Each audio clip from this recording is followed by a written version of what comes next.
Buenos días. Me presento, me llamo Christoph Rico, formo parte del cuerpo profesoral de la Universidad de Estrasburgo.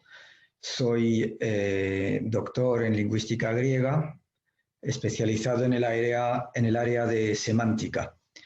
Dentro del marco de un convenio entre la Universidad de Estrasburgo y la Escuela Bíblica y Arqueológica Francesa de Jerusalén, llevo ya casi 30 años dando clases de lingüística griega y de semántica en la Escuela Bíblica y Arqueológica Francesa de Jerusalén, l'École Biblique, y desde hace 10 años dirijo y he lanzado esta iniciativa junto con otros investigadores, la iniciativa del Instituto Polis, que es un instituto que se encuentra en Jerusalén, que está dedicado a la enseñanza de las lenguas antiguas y semíticas y de las humanidades en general, y la idea es desarrollar el conocimiento vivo de estas lenguas, es decir, que cada una de las lenguas que se enseñan en el Instituto Polis se enseñan de manera viva. El griego antiguo se enseña desde la primera clase hablando griego antiguo, el siríaco clásico desde la primera clase hablando siríaco clásico, y lo mismo para el hebreo bíblico y los demás idiomas.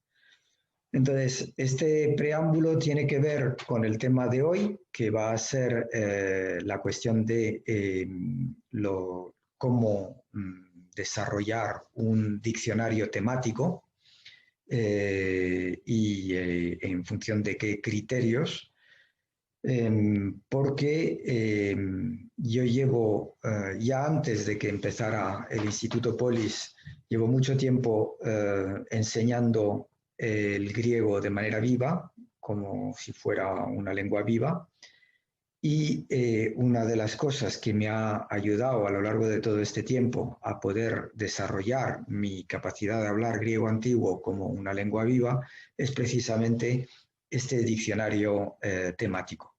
Entonces, os voy a presentar ahora el PowerPoint. Nuestro tema, como decía, es el estudio de los campos semánticos a propósito de un proyecto de diccionario temático. Espero que todos veáis bien la pantalla. Voy a tratar de ampliarla, así será mejor. Entonces, el plan de mi exposición será, por una parte, en introducción, hablar de la adquisición de vocabulario en la didáctica de las lenguas antiguas y cómo se pasa de la didáctica al diccionario temático. Luego veremos los principales tipos de diccionarios, las características de los diccionarios temáticos y, por fin, el contenido del diccionario temático con, en conclusión, el impacto esperado de este proyecto de diccionario temático. Entonces, para introducir un poquito el tema, vamos a hablar de cómo sortear la dificultad del aprendizaje de las lenguas antiguas. Bien, como lo decía antes, este proyecto de diccionario temático, que ya está muy avanzado, tenemos ya unas 1000 páginas redactadas, este proyecto de diccionario temático del griego antiguo ha nacido de la necesidad de hablar griego antiguo y exclusivamente griego antiguo en las clases que se dan en el Instituto Polis. Es decir, al tener esa necesidad de hablar en griego, inmediatamente uno se encuentra con que no sabe cómo decir tal palabra o tal otra, y es importante encontrar el giro adecuado. Entonces, lo que más se echa en falta cuando se trata de buscar hacer adquirir la base de vocabulario necesaria para poder hablar un idioma antiguo, Lo primero que se necesita es la adquisición del léxico diario y para ello necesitamos definir qué se entiende por diario. Lo diario de un estudiante difiere de lo diario de un médico o de un agricultor. Por ejemplo, para el estudiante o para el profesor, el vocabulario de la clase es esencial. Y por ahí hay que empezar, porque la primera cosa de la que necesitamos es poder hablar de todos los objetos que nos rodean durante el momento de la clase. Lo diario del país en el que se vive es esencial también, entonces quiere decir que necesariamente uno tiene que desarrollar todos los elementos que le pueden permitir hablar de lo que sucede alrededor de uno mismo, en el país donde vive. Lo diario o cotidiano, por otra parte, implica una gradación que permite pasar de las palabras más frecuentes a las palabras menos frecuentes. Lo primero que necesitamos para poder hablar son las palabras que se usan constantemente. Y aún así, entre las 500 palabras más frecuentes de la conversación diaria, conviene establecer una grabación. Entonces, no se trata solo para un diccionario temático de buscar las palabras, y aún menos de buscar solamente los sustantivos. Las expresiones son fundamentales. Uno habla con expresiones, mucho más aún que con palabras. Yo diría que uno habla con frases. Y por ello es muy importante el verbo. El verbo es de una importancia fundamental si uno quiere poder hablar. Uno puede conocer todo el léxico de un idioma y fundarse sobre todo sobre los sustantivos. Si no tiene los verbos no puede llegar a hablar.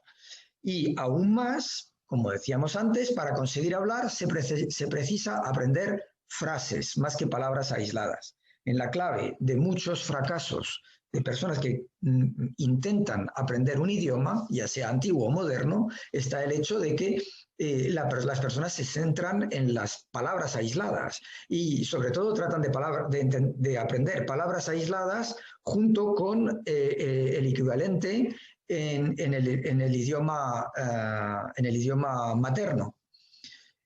Cuando lo que hay que hacer es centrarse en aprender frases más que palabras aisladas.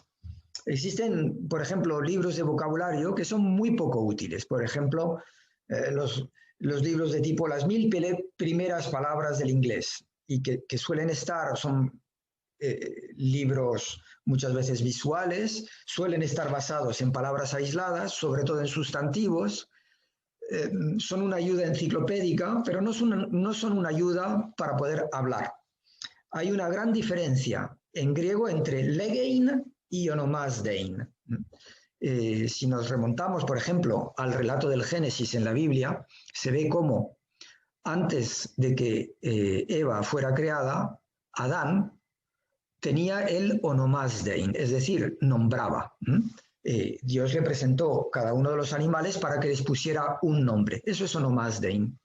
Pero en ese momento Adán no hablaba, no había un interlocutor con quien hablar. Podían nombrar cosas y de algún modo apropiarse de ese modo una potestad sobre las cosas al darles un nombre. Muy distinto es el momento en que al presentarle Dios a Eva y decir, esta realmente es hueso de mis huesos y carne de mi carne, ahí tenemos la primera frase, ahí tenemos el legein, ahí tenemos el nacimiento de la conversación. Pues de algún modo se puede decir lo mismo cuando se trata de aprender un idioma.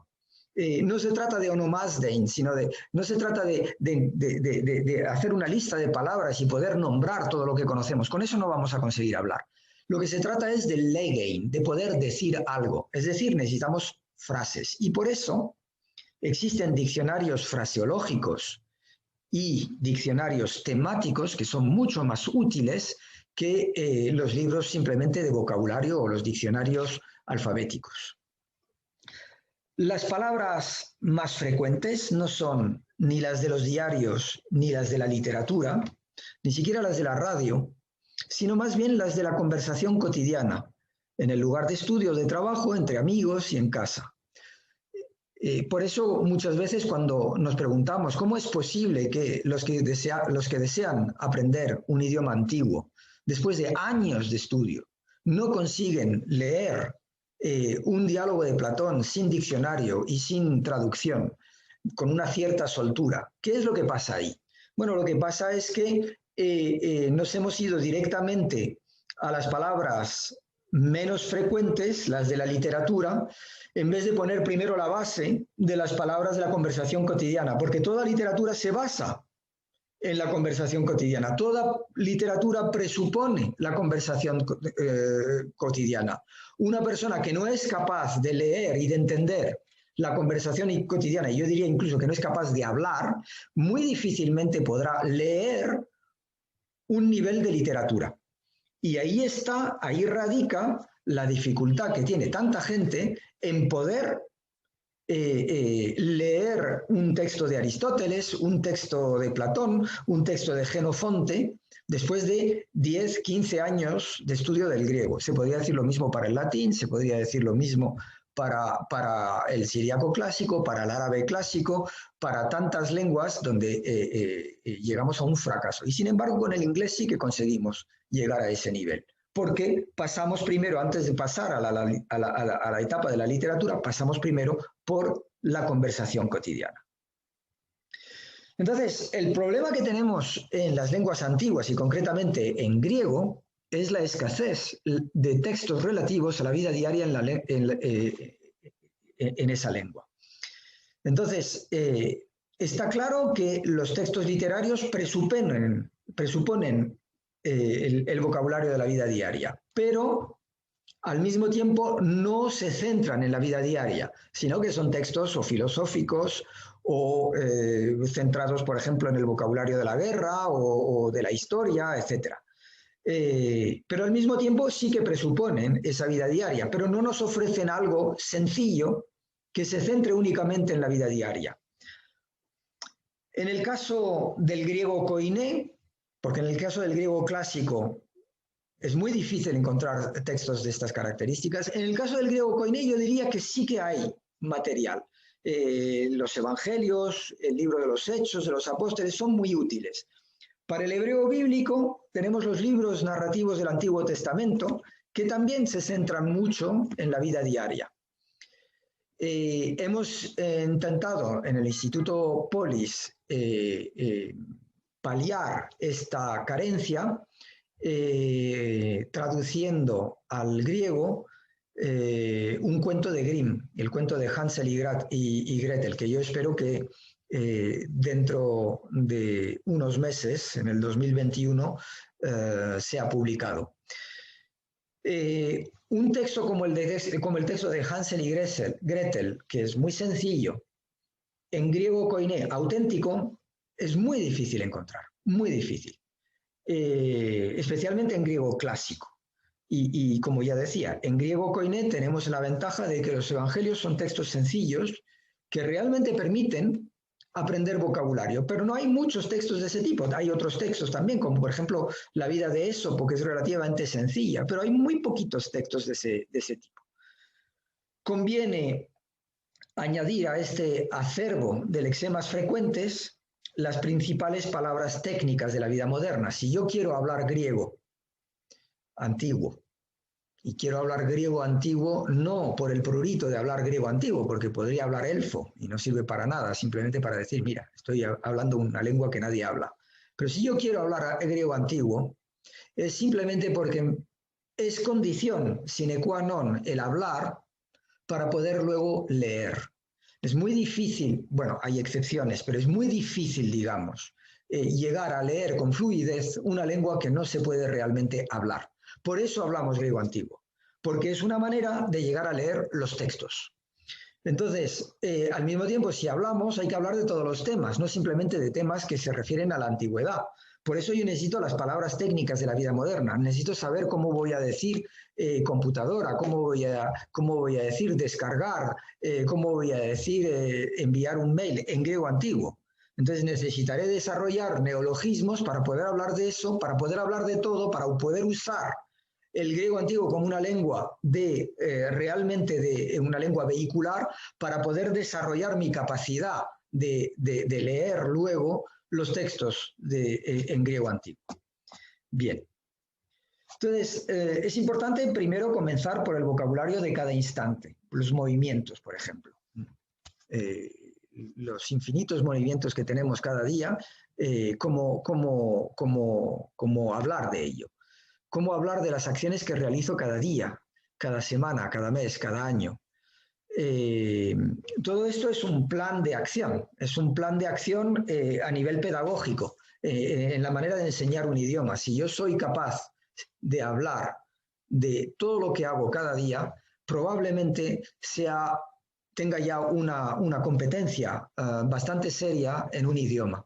Sin embargo, si no soy capaz de decir todo lo que hago cada día, difícilmente podré decir que domino un idioma.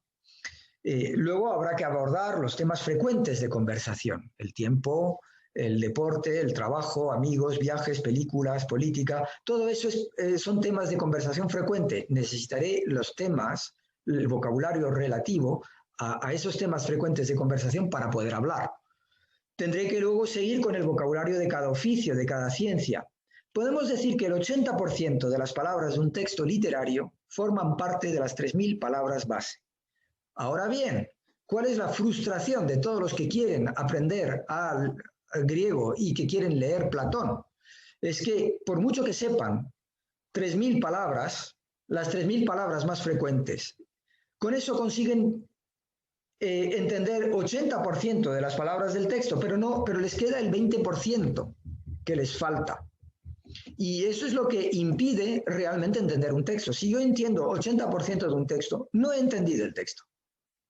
Necesito más, necesito el 95% del texto que haya sido entendido para poder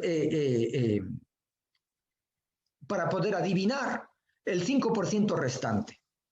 Entonces, esta es la dificultad, que realmente para poder leer literatura no me bastan 3.000 palabras, necesito 15.000. Y 15.000 implica un aprendizaje largo. Tener 15.000 palabras que realmente reconozco a la primera, sin tener que buscar el diccionario, para poder realmente leer un texto, eso es un trabajo arduo.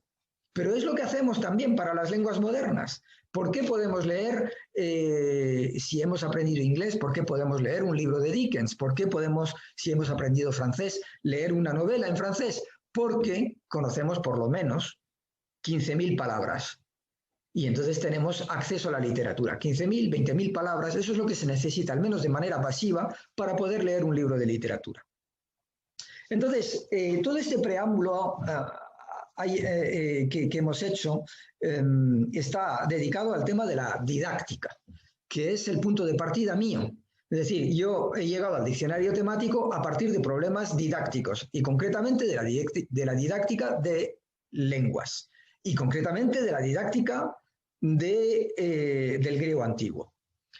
Entonces, como decía al principio, desde el principio de su andadura, se ha desarrollado en el Instituto Polis un proyecto de investigación en vistas a la publicación del primer diccionario temático de griego antiguo. No sé de ningún otro que exista. Entonces, muy probablemente tomará primero la forma de un sitio web donde se encontrarán esas 1.000 páginas en formato Word que tenemos ahora, y después se llegará a un libro impreso más reducido. Este diccionario temático ha nacido de la experiencia de hablar griego en griego. Constantemente uno se topa con expresiones y uno no está seguro si está realmente hablando griego correcto o si está simplemente traduciendo de su lengua madre. Tomo un ejemplo: tomar tiempo. Bueno, si la expresión esto toma tiempo, en francés cela prend du temps, en inglés it takes time, más o menos en las lenguas modernas occidentales es prácticamente lo mismo. Y yo al principio decía una cosa parecida en griego, sin estar muy seguro de lo que estaba diciendo. Decía algo como chronon aitei o chronon lambanei, pero era adivinar un poco cómo se podía decir. Lo cierto es que nunca había visto esa expresión como tal en los textos. Y Y es cierto que los textos que tenemos en griego antiguo son de una naturaleza particular, o sea que expresiones tan comunes como esta no se encuentran mucho, pero sí se encuentran, pero no mucho. ¿Por qué? Porque nuestros textos no son textos conversacionales, pocos son los textos de conversación. Incluso diálogos como el diálogo de Platón son diálogos de algún modo un poco artificiales, entonces, y muy filosóficos, entonces no reflejan realmente el habla diaria. Bien, buscando me encontré que se decía chronudeita y literalmente esto está en falta de tiempo. Y pues se encuentra esta expresión como una decena de veces en nuestras fuentes. Bueno, pues esto es un elemento importante que no dan los diccionarios, ya sea los diccionarios griego, inglés o griego lengua vernacular, o al revés, diccionarios de una lengua vernacular al griego, rara vez se encuentra, incluso en ese tipo de diccionarios reversos, este tipo de expresión. Son expresiones que encontramos al leer. Es decir, a partir del momento en que una persona decide hablar un idioma antiguo, necesita leer y leer mucho. Y a partir del momento en que una persona empieza a leer, pues empieza a leer en vistas a hablar. Y entonces su manera de leer, su lectura cambia completamente. Yo a partir del momento en que empecé a hablar griego, pues cada vez que leía algo estaba mirando, así se decía esto, lo voy a anotar. Y entonces ya uno lo adquiere a su vocabulario activo y no simplemente pasivo. Entonces, ¿qué es lo que pasa? Que uno acaba teniendo una sensibilidad muy, muy fina a la hora de leer y uno acaba dándose cuenta de los menores matices que hay en un texto escrito, de una manera que antes uno no notaba. A partir del momento en que yo tengo que hablar, tengo que hacer una selección en el paradigma que me ofrece el idioma. El idioma, la lengua, la langue de Saussure, me ofrece un paradigma. Y entonces el acto de parole, según Saussure, será una selección dentro del paradigma. Y entonces al seleccionar dentro del paradigma, crearé un sintagma. Y eso es, ese acto de selección dentro del paradigma es lo que define el acto de parole. Pues bien, si yo leo de manera a luego tener un acto de parole, necesariamente voy a leer de otro modo. Voy a leer en vistas a aprovechar en lo que leo los elementos que me da el texto pasivo para que eso se transforme, en mi caso, en un vocabulario activo.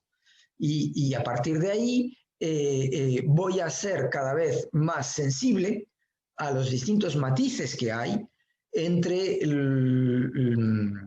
las distintas expresiones, entre los distintos sinónimos, y ahí voy a tener una finura no solo activa, sino también pasiva. O sea, es decir, que la cosa se retroalimenta. Primero me doy cuenta de lo que leo, luego lo que he leído me sirve para hablar y luego lo que he hablado me sirve para leer mejor. Bien, este diccionario aspira a ser una herramienta esencial para los especialistas de clásicas, los especialistas bíblicos, los especialistas de filosofía antigua, los especialistas de filología. Tiene muchos campos posibles, porque al fin y al cabo uno puede decir que prácticamente a la base de cada una de las disciplinas modernas hay una obra fundadora que ha sido escrita en griego, ya sea la biología, ya sea la política, ya sea la economía, ya sea la música, ya sea la filosofía, ya sea en todos estos campos tenemos un primer tratado que está en griego. Los estudiantes avanzados de griego antiguo y los que hablan este idioma también necesitarán esta herramienta en vistas a desarrollar su vocabulario y fraseología. Y aunque dominen la morfología, los estudiantes de griego necesitan encontrar un instrumento adecuado que les permita llegar a esa lectura fluida de textos antiguos que necesitamos. Entonces, ¿cuáles son los principales tipos de diccionarios? Primero tenemos los diccionarios alfabéticos. Al menos desde Esiquio, en el siglo V después de Cristo, conocemos los diccionarios alfabéticos, clasificados desde la A hasta la Z, o desde el alfa hasta el omega. Nos han llegado léxicos organizados según el orden alfabético desde la época de Siquio. Hoy en día, los diccionarios alfabéticos suelen ofrecer la lista de palabras de un idioma, incluyendo ejemplos y referencias literarias. Pueden ser organizados también analógicamente por series de sinónimos y antónimos. ¿Cuál es el uso de estos diccionarios?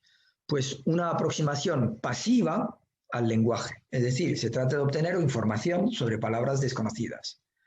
¿Cuáles son sus límites? Pues al no estar organizados por dominios semánticos, son menos útiles para quien quiera aprender a hablar un idioma. Tenemos luego los diccionarios visuales.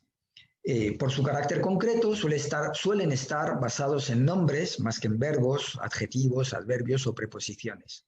Son similares a enciclopedias visuales donde se pueden ver ilustraciones de los distintos elementos del mundo, la casa, la cocina, la escuela, el barco, la piscina. Y probablemente sea John Amos Comenius, un autor de principios del siglo XVII, quien fuera el primero en concebir este tipo de diccionarios al publicar su Orbis Pictus en 1658, cuya primera edición fue bilingüe en latín y alemán.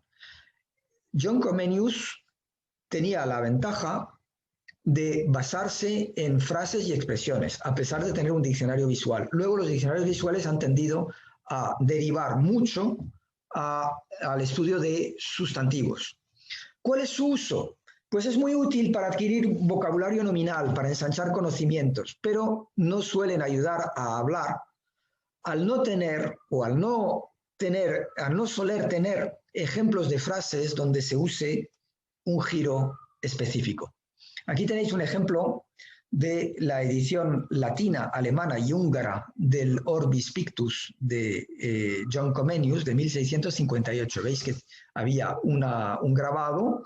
En el grabado, aunque no se ve muy bien aquí, había algunos números y luego teníamos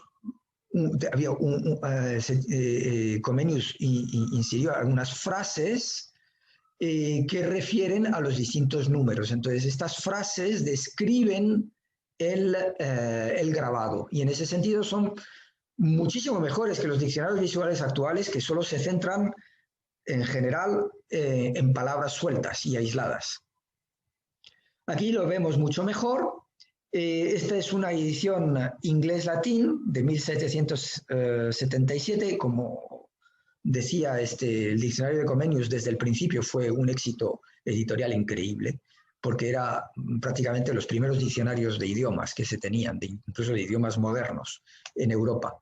Y entonces se tradujeron a muchos idiomas y se difundieron enormemente. Entonces aquí se ven efectivamente los números a los que refiere el grabado. Y entonces, pues veis, por ejemplo, hay una verdadera frase que en el fondo describe el grabado. En este sentido es un diccionario visual y al mismo tiempo fraseológico. Esta es la edición alemana latina, donde podéis ver un ejemplo del diccionario de Comenius. Y aquí tenemos he puesto la primera edición grecolatina del Orbis Pictus. Entre el momento en que preparé esta exposición y ahora, pues he hallado una información sobre la primera edición grecolatina del Orbis Pictus, que es de un poquito antes de 1798, entonces sí que está identificada. Esto es una hoja de este diccionario griego-latín, la página 69-70 del capítulo 31. Entonces veis cómo está el texto latino y la traducción en griego. Muchas veces estos grabados de Comenius se sacaban de los libros y se usaban como ilustraciones, como cuadros en las casas, ¿no? Entonces, el vendedor de libros, el librario,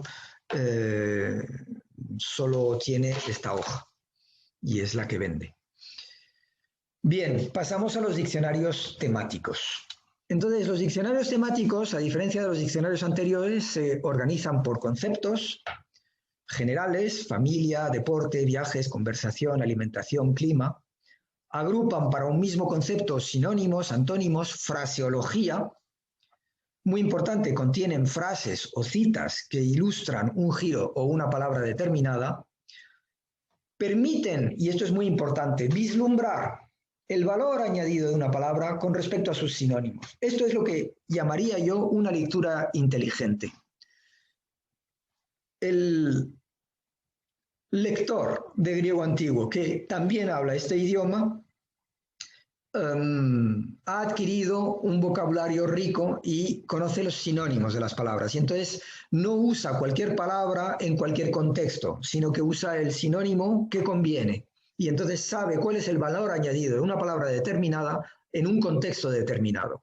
Y por eso, al leer, puede reconocer el valor añadido de una palabra en un contexto determinado. Por eso, este tipo de diccionarios temáticos que me agrupan todos los sinónimos respectivos a un tema en el mismo lugar, me permiten desarrollar esta sensibilidad. El uso del diccionario temático es desarrollar el habla. Para un mismo concepto, contiene todo el código lingüístico necesario para hablar de ese tema. Palabras, sinónimos, antónimos, giros, etc. Pero en cambio no sirve para buscar al instante el sentido de una palabra determinada. Para eso necesitaré un diccionario alfabético. ¿Cuáles son las características de los diccionarios temáticos? Bueno, la primera cosa es su escasez. Incluso en idiomas modernos escasea este tipo de diccionarios. Por ejemplo, para el alemán tenemos el famoso Langenscheidt Basic German Vocabulary. Encontramos también algunos manuales de conversación, que no exactamente diccionarios temáticos, organizados por dominios para el latín, como por ejemplo el Conversational Latin for Oral Proficiency, que es un phrasebook, un libro de giros de John Tropman. No se trata de un auténtico diccionario temático, aunque tenga un índice de palabras que remite a los distintos diálogos. Para el griego antiguo encontramos sobre todo diccionarios alfabéticos, algún diccionario especializado de sinónimos, como por ejemplo el de Richard Trench, para los sinónimos del Nuevo Testamento. Los diccionarios suelen ser griego, lengua vernácula o viceversa. Existen también diccionarios monolingües, por ejemplo, Emiliano Caruso ha producido un diccionario monolingüe griego, donde se explica en griego fácil las palabras de las entradas del diccionario. Yo no conozco ningún buen diccionario moderno, visual, del griego antiguo. El mejor sería el de Comenius, pero bueno. Y desde luego no he hallado ningún diccionario temático del griego antiguo. Entonces, una segunda característica de estos diccionarios es que son una herramienta para hablar. Cualquier persona que desee hablar griego antiguo tiende a preparar unas listas de palabras y giros y fácilmente los va a organizar por dominios. Yo he visto muchas veces folletos, algunas veces, folletos así un poquito sencillitos para estudiantes de griego que se editan de manera no oficial y que permiten,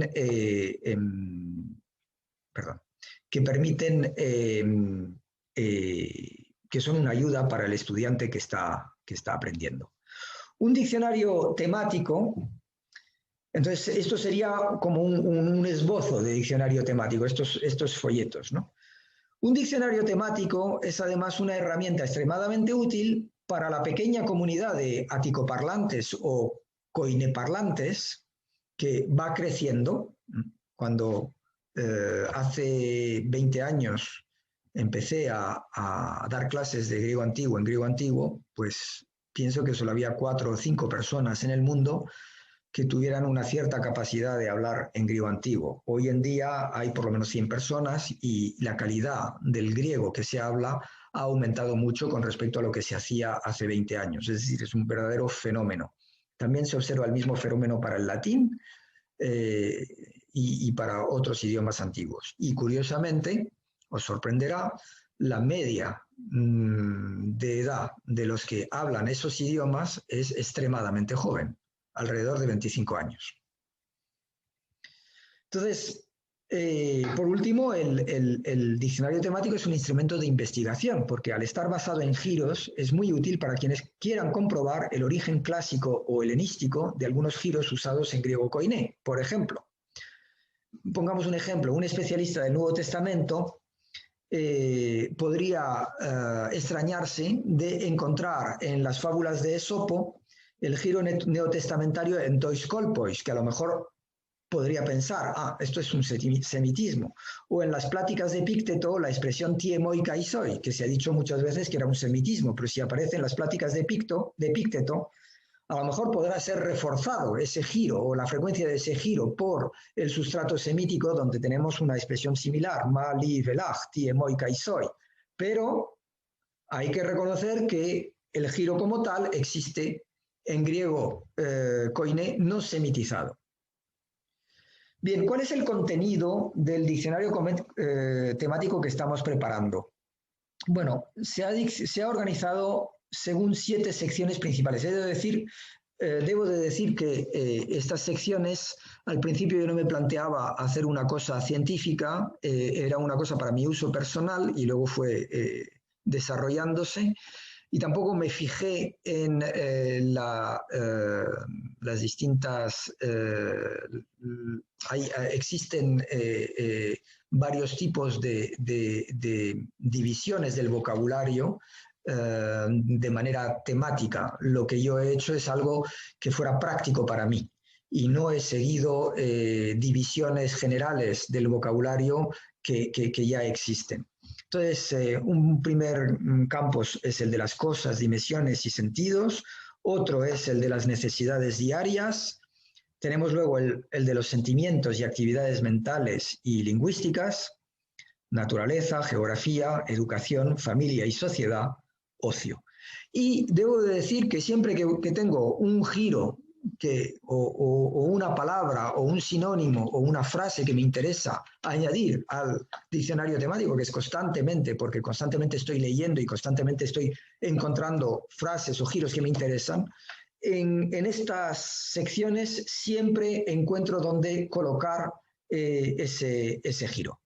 Entonces, dentro de cada sección hay como entre 3 y 8 dominios. Por ejemplo, para la sección de cosas, dimensiones y sentidos, pues tenemos 8 dominios. Cosas son maneras de ser, espacios y formas, cantidades, movimientos, colores y visión, sonidos y música, olores, tiempo. Para las necesidades diarias, alimentación, vestimenta, casa, aseo, salud, partes del cuerpo, actividad fisiológica. Para los sentimientos y actividades mentales y lingüísticas, carácter y sentimientos, operaciones intelectuales, lógica, psicología, arte del diálogo, proverbios. Naturaleza y geografía, educación, familia y sociedad, ocio. Sería un poquito largo ver cada cosa punto por punto. Dentro de cada dominio ha sido organizado por subdominios. Y en cada subdominio se encuentran entradas que corresponden a palabras y frases organizadas, y giros, organizadas por sinónimos, antónimos o cualquier otra conexión natural. Cada entrada incluye el lema en griego, inglés y francés, porque al principio yo lo hice del griego al francés, que es mi lengua fuerte. Mi lengua primera es el francés. A pesar de que vengo de una familia española y por eso puedo expresarme naturalmente en castellano. Pero cuando ya surgió la idea de hacer un diccionario que se fuera a publicar, nos pareció que convenía añadir el inglés.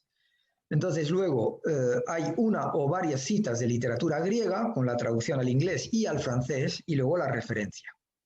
Entonces, os voy a dar un ejemplo de dominio. Entonces, aquí tenéis una página sobre los colores. Entonces, el dominio es el de los colores.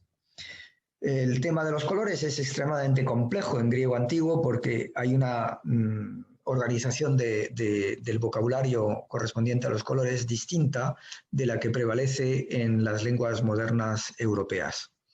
Entonces, primero tenemos entre los subdominios términos generales para el color, y entonces pues cada vez tenemos la entrada con el sentido en inglés, el sentido en francés y la palabra griega. Y una cita o varias. La cita tiene su referencia, esta viene del tratado De Coloribus, sobre los colores. Tenemos un tratado atribuido a Aristóteles sobre los colores y tenemos la traducción al inglés y la traducción al francés. Entonces, bien, todo tipo de matices sobre los colores y giros. Por ejemplo, una cosa que parece una tontería, pero ¿cómo se dice de qué color es esto? Volvemos un poco al tema de siempre. En griego, yo no tengo muchos textos sobre la conversación diaria, a pesar de que tengo miles de textos literarios. Y entonces una frase tan sencilla, ¿qué color tiene esto? ¿De qué color es esto? Saber a ciencia cierta cómo se decía, pues hay que buscar mucho en las fuentes hasta encontrarlo, ¿no? Y tenemos pues dos expresiones, poion chroma egei o titochroma. Y luego, pues aquí está, hay varias citas con sus respectivas traducciones. Bueno, luego tenemos la gama cromática de los colores. Entonces, es interesante ver cómo los griegos distinguían entre lo que es pálido, lo que es claro o no brillante y lo que es oscuro o vivo. Y prácticamente para cada gama cromática, para cada elemento de la gama cromática, tenemos estas diferencias, ¿no? Entonces, es muy interesante ver, por ejemplo, el vocabulario relativo a la palabra chloros. La palabra chloros se puede traducir por colores distintos según el contexto. Puede ser tanto un naranja muy claro como un verde clarito.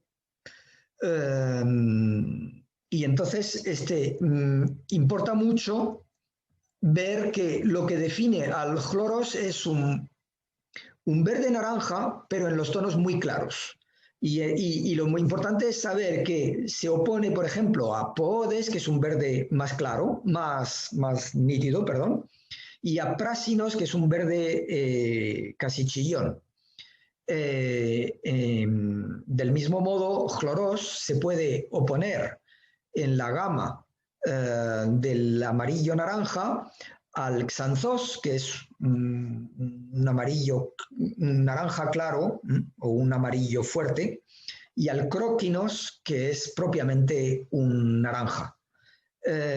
Bien, estas distinciones es muy difícil conseguir tenerlas en un diccionario normal. Es más, en un diccionario normal no se consiguen este tipo de distinciones.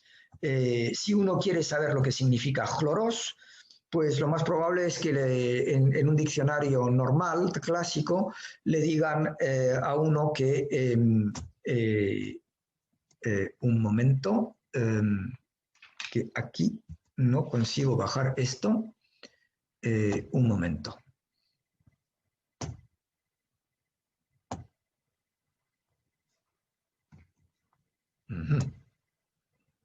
Tengo un problema con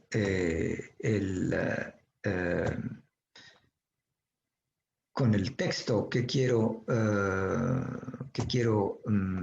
presentarles. Ahora vamos a hacer esto y vamos a ver ahora tampoco. Bien, entonces voy a empezar de nuevo.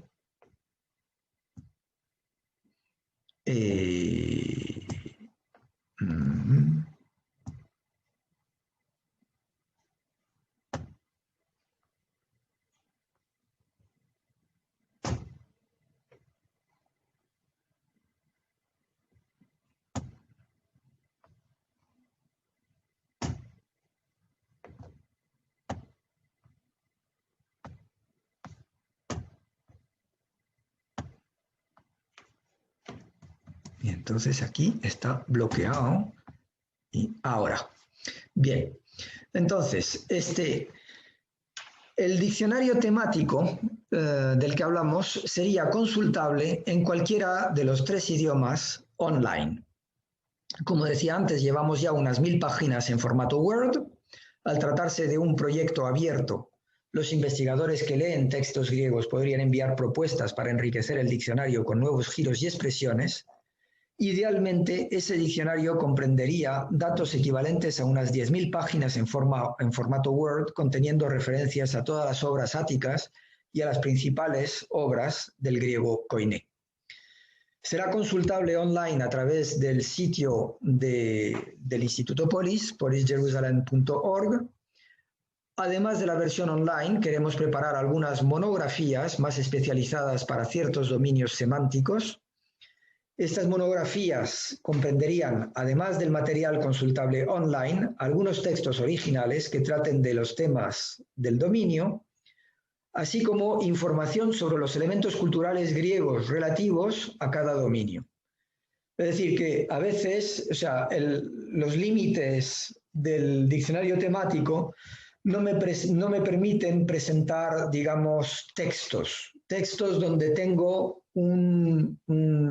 una serie de palabras relativas al mismo dominio en el mismo texto y que están como en relación unas con otras. Es decir, que el diccionario temático, por su propia naturaleza, me presenta un lema, una entrada, y luego tengo una cita correspondiente a esa entrada.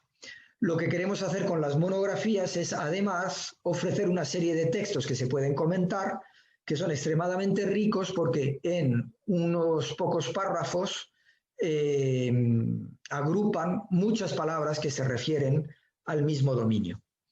Y además, este tipo de monografías permitiría también ofrecer una bibliografía sobre ese dominio semántico.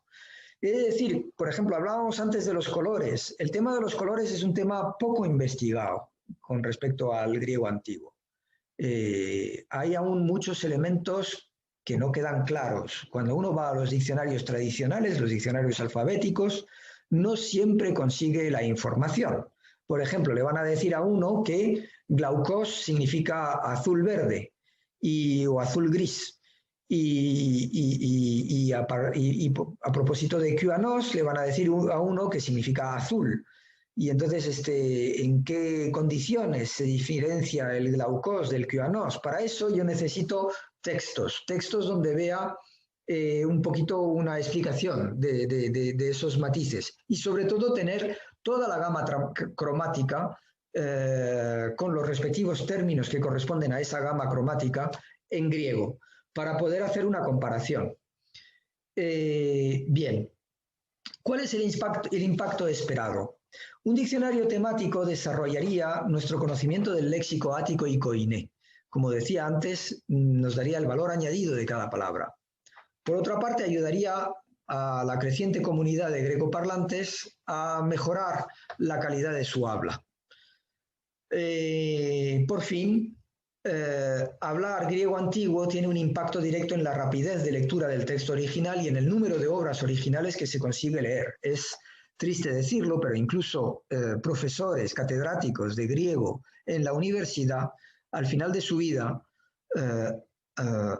uno se quedaría sorprendido por el pequeño número de obras originales que han leído de cabo a rabo a lo largo de su vida en el original, sin diccionario y sin traducción. A partir del momento en que uno habla griego, pues el número de obras que uno ha leído se multiplica, porque uno puede leer, pues eso, en un mes pues se lee una obra y en otro mes otra obra y cada mes se lee un par de obras en griego o una obra en griego, va todo muy rápido.